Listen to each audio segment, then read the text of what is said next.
Hello. Are you doing it? Okay, welcome to the podcast with Dylan Holloway. And Megan Impey. Oh, yes. But let's just say our own names. Hello and welcome to Dylan's Deep Cuts, a podcast mini-series where I and my best mate and manager, Megan, go into detail about how I remade some of my old music after coming out as transgender and transitioning. Just a little note, this episode contains explicit language and adult themes. In this episode, we'll be looking at my song, Heaven Now. Hello and welcome to the podcast. We are talking about my music. Yes. And that's because it was a very monumental transformation for you.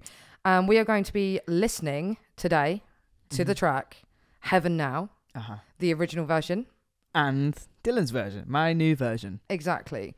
So, kicking off this track, this one was particularly important to that transformation, wasn't it? It was the first one that you looked at re-recording completely. Yeah. The reason being, as we mentioned in the first episode of this series, is I had gone through most of my transition. My voice had changed a lot. I was going to try and find a different project on my laptop, and I'd stumbled across the Heaven Now project. I'd opened it up and I'd found all these old parts, and I thought, for a laugh, I'll put lots on mute, make my voice loud, and I just started singing it. And I was like, wow, I can actually hear my voice singing it the way that it was supposed to sound the first time. And it hit me like a little light bulb. I was like, wouldn't it be cool, though, if, like, an artist that I love, for example, if they decided to change their life in some way and then re-record an old song of theirs in a new way, regardless of what the transformation was, I would be really fucking interested in that. Let's say an artist that you love who makes kind of heavy rock music wanted to re-record their song in a country way. I would just be interested to hear what that was like a Paramore song for you. Imagine if Hayley Williams was like, I'm going to do Misery Business, but it's going to be country. Yeah, I'd be all over that. Yeah, you just being curious. So I just thought to myself, do you know what? I feel so comfortable with myself now. I love my voice as it sounded. And I was like, I love this song now. And it sounds the way it should have sounded the first time. So I want to give that to the people. Right. And let's have a think, though, initially about like the inception of... Is that the right word? But no. Let's go with it. Okay, so going back, right, the actual song itself. Yes. Heaven Now. What was it about? Where were you? What was going on? I mean, this song... It's not as like painful or poignant. It really was about sex and enjoying sex with someone and just that feeling of like elevation and being like taken to a different space, i.e. heaven, right? Yeah. And that is where the idea of this, it's not where it ended up, but that's the conception of this song started there. Okay.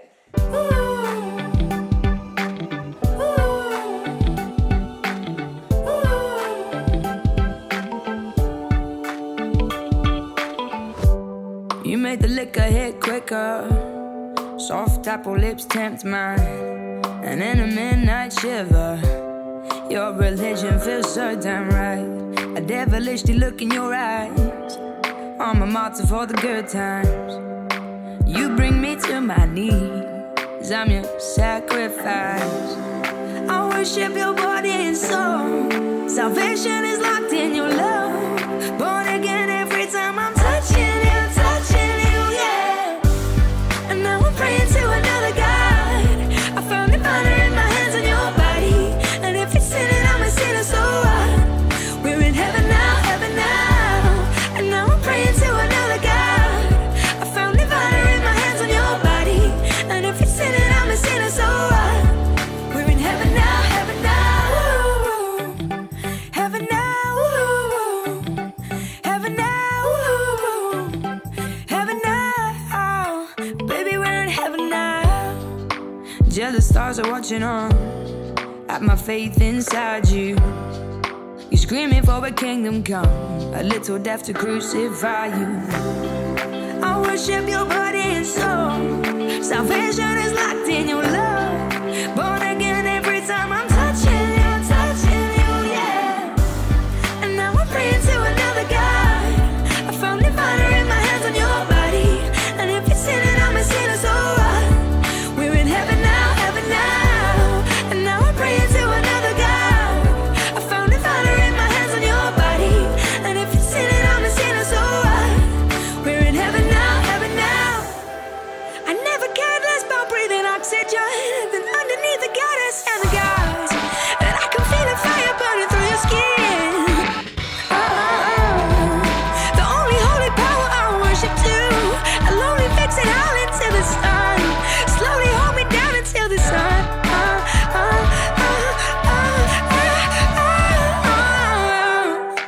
praying to another God.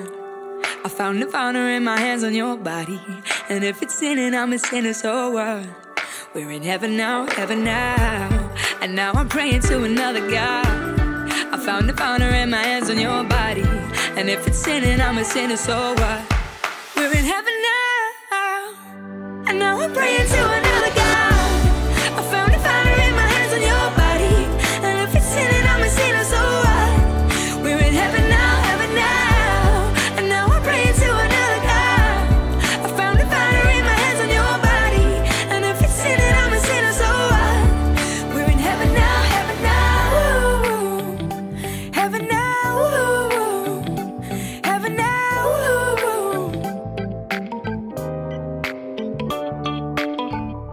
It came from the idea of being in a car with someone and, you know, being up to something naughty, right? And then I'd had a dream about that, a later dream, as we often do, right? And initially this story started with this dream of mine where I was in this car with this girl and we'd driven into this like lake, like a nighttime lake area, and the car lights, the bonnet lights were on, and it was just this sort of magical evening, and there were stars were out, and the original lyric in the chorus was, you were on the bonnet and you're calling the stars like they were your best friend and I was your Mars. And it was just, Ooh. it was it was a kind of a different story, but the verses were the same. You make the liquor hit quicker, soft apple is scent mine, all that stuff was the same. But something about that chorus never did land for me. Like I liked the lyric, but it just wasn't enough. Anyway, cut to, I went to Belfast Pride like the following year, and I was having the best day. Everyone was so happy, and then we got to City Hall where there were loads of protesters outside, sort of like religious protesters, who were saying, you know, all these people here are sinners and you won't make it into heaven, essentially. And I just took one look at the sign that said that, and I said to the person I was with, I was like, well, fuck it, like if we don't make it into heaven, look at everyone here, they're so happy, we're in heaven now. That was like, oh, okay, that song that I've got sitting on my guitar at home, maybe that is how I can turn this song into something that has a bit more edge to it. Because before that, it was just like a song about fucking, right? It was just like a sexy song, but I wanted it to have more meaning. So Belfast Pride, thank you very much. Baby, we're in heaven now. And that's where that concept came from. Yeah, that's really interesting. It is, and I think it resonates with like a lot of people for that reason, especially in the LGBTQ plus community, right? Yeah, I mean, sorry to cut in, but the point of the song now, whenever I play it on stage or at a new venue with new people for the first time, the point I make is that this song is about being who you are and loving who you love. And when you do that, it doesn't matter about the world around you because you've put yourself in heaven now. Yeah, right? Absolutely. And that's for, like you said, the LGBT community, but plus community, but for anyone. Yeah, for anyone, absolutely. I think, you're completely right. And also, again, like Pride has taken on, well, for me at least, Pride has taken on a new meaning, which is actually about authenticity. Whether that is being authentic as a gay person or whether that's being authentic as a straight person or whatever it might be. But yeah, like knowing that that's the backstory, and for me as a gay woman listening to that, that's what I got from it. But obviously it can change shape and form, whatever, and it just relates to so many people. Yeah, that's what I like about the song. I mean, it's a bit cheeky. I like it. I really enjoyed writing the lyrics. It's sort of like full of innuendos, which to me is just fun. Like lyrics for me are where the fun part of music comes into it. And I just love being really playful. I love that the middle eight sounds like an orgasm. I just love it. I love not my personal orgasm, just like to put it out there, but a orgasm in general, right? It's just fun. Like I feel like whenever I play it at a gig, people enjoy singing it as well. It's just a bit tongue in cheek, and that is the point of joy. Yeah, I mean, I do remember the first time I heard you play it, and and do you know what? Your mum was there. She was there, and you were filming, weren't you? I was filming, and I was like, I went bright red, and I was looking at your mum, and she was like, oh, "What's he like? What's he like?" Yeah, I was like bright red. I was like, "Oh my god! Oh my god! Oh my god!" Because you really did stick it. Oh, did I? On that that last note. On that crescendo, if you will. Yeah. Oops. Yeah. But I mean, it's just a bit of fun. It's great. And there is a lot of wordplay and innuendo in there. Yeah. Cut to you deciding to actually drop this as your first single as Dylan and the Moon? Like, Yeah. what was going on with that? Well, I had a bunch of new music that I wanted to put out, and I still do, right, to this day. Yeah. But there was something about the carrying over of the concept of me embracing lots and doing it that I just thought, do you know what? My new music can wait. I would really like to invite lots and carry on this journey and sort of bridge the gap. So I just thought, you know, why not make this my first release, Dylan and the Moon, featuring Lots Holloway as the backing vocals, and make that my first drop. To like bring over the old fans, to invite new people in, to tell the whole story. Right. And because I thought it sounded fucking cool. So I was like, let's just make this the first single. Did most of the production at home, but then went to the studio and recorded a few things there. Then released the song with no real intention for like what it was going to do apart from just bridge that gap. But then when we dropped it, it just had this massive impact, and it just brought me so much joy to feel like something so silly could have that kind of impact. Like, and you know, we ended up on a bunch of New Music Friday playlists on Spotify, on a bunch of different BBC introducing things, a bunch of radio interviews, and it meant the world to me that my little life of my little transition and my little story was breaking down barriers in music and culturally. Like, someone transgender who was embracing their past self and like so publicly wanted to promote the idea of you can engage with your old self and not feel like you have to push it away. Yeah. And I know that not everyone can or will want to do that, but it was just me letting people know that you can if you want to, and it's okay. We've spoken a bit about how you were nervous about actually being able to make the music again, but we haven't really spoken about how you were feeling about actually putting something out, like, and being like, oh, Lots is still over there, like on Spotify and being listened to. Yeah. How do I put something out and people still take notice of me and Dylan and the Moon and the new artist that I want to put forward? Yeah. Like, you know, was that nerve-wracking? Yes and no. Like initially I was just going to take down all of the Lot stuff. Like I was going to take away all of that music and re-record it and just release the new versions. Yeah. But after, you know, becoming to terms with myself and feeling comfortable, I think it says this in my Spotify bio now, the Lots Holloway one, that actually I was going to delete all this music now that I've transitioned, but it's such an important part of my life, and I've kept it there as like a little archive that people can go and enjoy if they want. Yeah. And so therefore it didn't feel like I'm scared, because I knew that the people I had around me were really happy and supportive, and the fans that I had were gonna just enjoy the new thing. There definitely was an element of like, I am potentially putting myself in firing line here, because like not everyone is as warm and welcoming, especially to someone of my experience. They're just, and there's a lot of people in the world and they all have different points of view, and not everyone understands my existence and the reasons for it, and it usually, I'm not going to go into it now because it's a different whole podcast, but the lack of understanding, the lack of compassion and empathy, and just the lack of knowledge, right? Because people are just scared of what they don't know. Right. Little to that, it's just, I was just chuffed more than anything, and I was like, whatever comes my way, nothing can dismantle this joy that I've found in doing this. Sure, exactly. And that for me kind of transpired into how it was received. Yeah. I put it out with the intention of joy, and what we received back was across the board entirely just joy. Yeah. Like I don't remember at this point receiving any negativity. So it did what it wanted to do. Yeah, and it was 100% worth it, obviously. This was the first track that you re-recorded after taking testosterone. And really, how many years ago was that now? I would put this out in 2022. 2022, right? August time. Right. And how long had you been on testosterone by that point? A year and a month. Like, yeah, it was only like a year and 2 months after. So after that time, you're sinking back into your new voice, right? Yeah.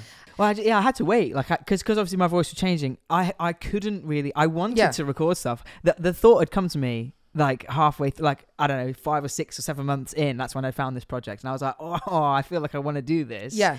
But I had to wait again, like you said, but for the Dylan voice to mature. Yes. Because I thought I want to do this with maybe a multiple songs now. But if I had released Heaven Now, Dylan's version, 4 or 5 months into my transition, it wouldn't sound the way it does, because I had to wait basically like the 14 months for my voice to settle into being Dylan. Right. Exactly. Otherwise, it would have been like, well, you can record a new version every month, because my voice changed so much. But like, I think you are still like trying new things out with your voice, because that's just artistry, isn't it? And like perfecting your craft. And I think versus, this is what I'm trying to say about in comparison to your like Lot's voice, was it did the job. Great voice, right? I've seen you experiment and push yourself more as a vocalist. Yeah. Not because you had to, because you've lost something, but because you are so much more comfortable within your voice now to try new things and push it more. When you listen back to Heaven Now, 2 years on, and all the work and all the experimentation that you have done in the meantime, all the new music you've written, and new music that you've written from, like, not stuff that Lots ever did, but stuff that you've only ever sung in your voice as Dylan. Like, do you listen back to Heaven Now and go, damn, I could do that differently now? Or, you know, can you hear the changes in your voice? Yeah, I can, but for me, I wouldn't bother, because it encapsulates so much joy that I won't be able to recreate now. It would sound different if I recorded it today. It would sound, the Dylan 2022 version would sound different to Dylan 2024, but I don't want that. No. I want the new puppy happy Dylan version of like, oh my god, it sounds like this, and I'm so happy, because like, even though the song was called Heaven Now, about finding joy, about finding love, there was something about Lots' version which always felt restrained to me, and the reason being, which you very eloquently pointed out, was because I wasn't free with my voice. I felt very constricted and constrained around using my voice as Lots, because even though I was perceived female, right, and it sounded female, I never wanted my voice to sound like that. So I used to be so conscious about what I was doing with my voice. It's like when you pose for a picture, like if you want to be seen a certain way, you move into the light, or you do this just to be seen in a certain way. It was that exact thing. Whereas when I recorded Dylan 2022 Heaven Now, I didn't give a fuck. Like, I was just so chuffed that I could sing a song and it sounded like the person inside me, that I didn't care. There was no restraining anything. And that's what that song encapsulates for me. Even I could probably come up with a better way of doing it now, but I just love it. I love it as it stands. Exactly. Obviously, you recorded a music video for the reworked version. We had some sort of very outlandish ideas for the original version. That we never came to fruition. No, it didn't. We wanted to go to heaven.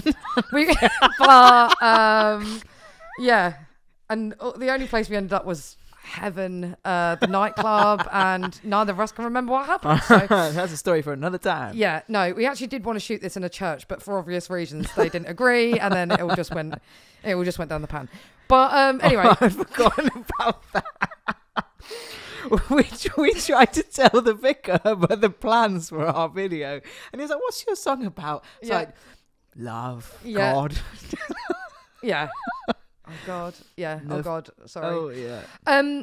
So you did actually manage to record a music video to the re-recorded version in a chapel, in a chapel, in a church, exactly. A chapel, which is amazing. But yeah, tell me about that music video. Like, you're here, it's Dylan, it's your first time to get Dylan out there in the way that you want it to be.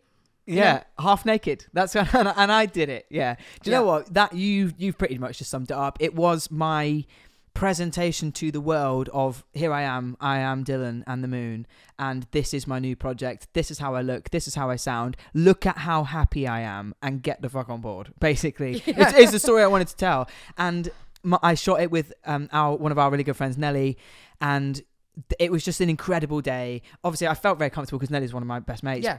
Shooting with them, but I was just so happy to be able to be in a giant room with my top off, playing my guitar, getting down on my knees, just shredding to this song that I had finally got a new version of that sounded like me. The whole thing was so joyful. And I think it really is translated in that music video. Yeah. And just like, I don't know, it's something so simple, but for me, I used to live in a body that I didn't understand, and it felt very like a prison. So the feeling of I am actually living up to what this song was written about was how that story came across. You know, I wrote this about being who you are and loving who you love, and then I was out there embodying that by saying I have transformed and transitioned into this person who is loving who they are and loving who they love, and I feel so free and comfortable to get my kit off and show that as a representation. It was such an epic day. Yeah. And anytime I watch that video, it just brings me so much joy. Yeah, and I think it does to a lot of people. Thanks, mate.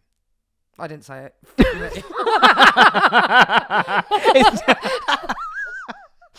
But yeah, it does. Great. I've been your host, Megan and I've been your host, Dylan Holloway. Yeah, tune in for next time. I don't know what song we're doing, but it's gonna be good. Yeah.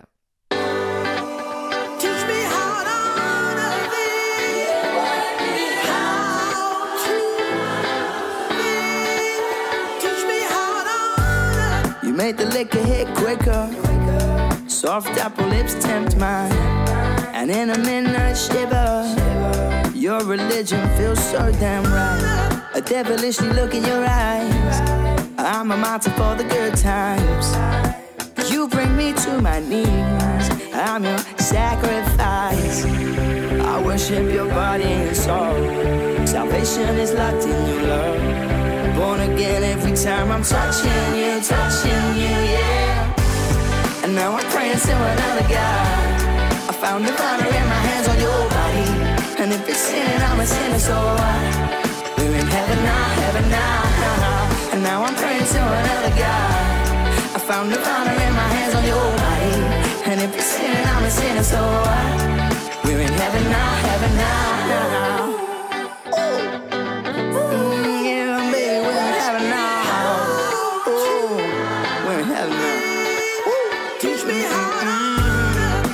Jealous stars are watching us at my faith inside you. You're screaming for the kingdom come, a little death to crucify you. I worship your body and soul. Salvation is locked in your love. Born again every time I'm touching you, yeah. And now I'm praying to another God. I found the honor in my hands on your body. And if it's sin, I'm a sinner, so we're in heaven now. And now I'm praying to another God. I found the honor in my hands on your body.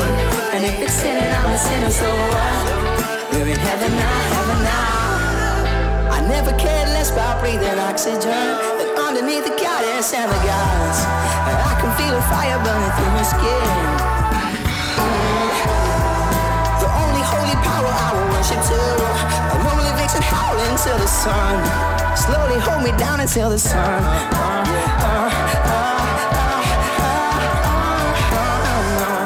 And now I'm praying to another God. I found the honor in my hands on your body.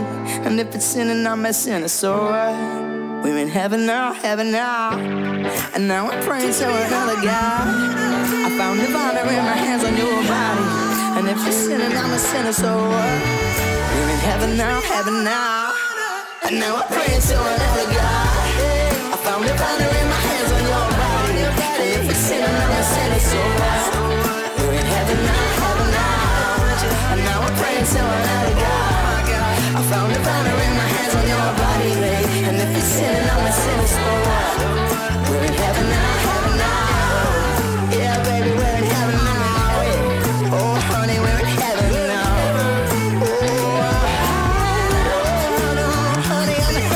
Your baby,